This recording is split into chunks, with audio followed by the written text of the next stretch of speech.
Derrière Emmanuel Macron et Marine Le Pen, c'est Jean-Luc Mélenchon qui arrive en troisième position à 20. Des visages marqués, des militants abattus.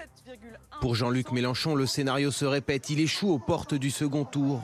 La défaite de trop pour certains soutiens du candidat. J'arrive même pas à le croire. Enfin, honnêtement. La marginalisation, c'est bien un nouveau paysage politique qui est en train d'émerger. Et tous les petits candidats ont été laminés en fin de campagne. Quelques minutes plus tard, le candidat de la France Insoumise se présente. Les traits tirés, léger sourire de façade.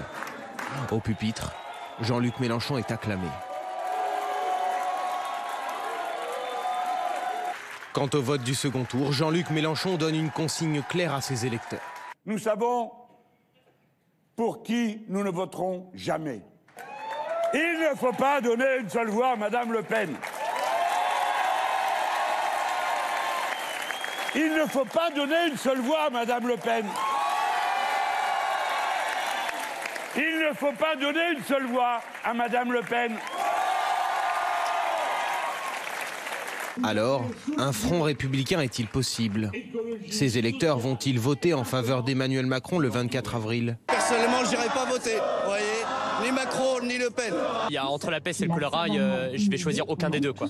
C'est impossible de voter pour Emmanuel Macron. Je voterai Emmanuel Macron, absolument pas par conviction, parce que son bilan est pitoyable. À 70 ans, Jean-Luc Mélenchon achève sa troisième et dernière campagne présidentielle. Les plus jeunes vont me dire, eh bien, on n'y est encore pas arrivé. Au mois d'août dernier, il affirmait qu'il ne se représenterait plus. C'est pas loin, hein.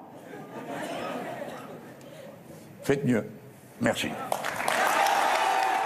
C'est un pied dans la retraite, là, pour Jean-Luc Mélenchon? Oui, il a dit qu'il ne se représenterait pas, enfin, il ne sera pas candidat en 2027 et il ne se représentera peut-être pas aux législatives, on verra dans quelques jours. Mais il faut noter quand même que ce qu'a fait Jean-Luc Mélenchon hier est incroyable. Dans l'histoire politique de la gauche, c'est incroyable. Il est en tête. D'abord, il est très élevé au niveau national. Il est très élevé dans la jeunesse, mais très, très, très élevé. Il a ramené au vote des jeunes qui auraient sinon été s'abstenir.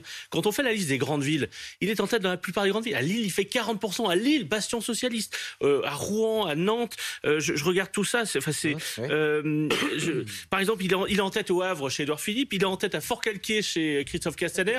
Il est en tête à Tourcoing chez Gérald Darmanin. Il est en tête. Il est en tête en Île-de-France. Oui. Il est en tête en Île-de-France. Autrement dit, la gauche, c'est moi. La gauche, c'est lui en tout cas, et bien sûr que c'est lui, parce qu'il faut le regarder, c'est pas seulement la République, je vois bien à quoi vous faites allusion.